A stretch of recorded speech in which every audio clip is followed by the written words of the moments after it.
Hello বন্ধুরা, good morning. তো দেখো সকাল সকাল দিদি যাইবো সব। ও এটা কি চুটকি, ও যাইবো তোমার সত্যি খুব সুন্দর দেখাচ্ছে। আর সত্যি কথা বলতে কি বন্ধুরা, আজকে জামাই ষষ্ঠীতে তো জামাই আর মেয়ে চলে এসেছে, তার সাথে একটা প্রোডাক্ট হয়ে যাবে।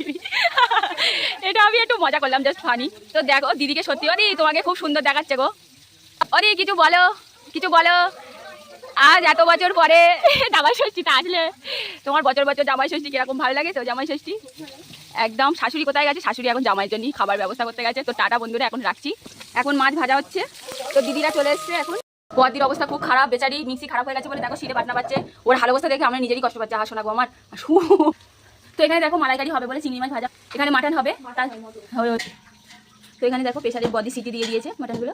তো দেখো এখানে দেখো সব রকমের ভাজা রয়েছে, এই যে জামাইয়ের জন্য। এখানে ডাল রয়েছে। দেখো আজকে জামাই ষষ্ঠী, আজকে আমাদের বাড়ি স্পেশাল মাটন। দেখো সাদা কেন, ওই হলুদ দামনি বলে। দেখো হাল অবস্থা গরমে। এই দেখো জামাই ষষ্ঠী যাবো, তার জন্য দাঁড়াও। বাবা জামাই ষষ্ঠী দেখো।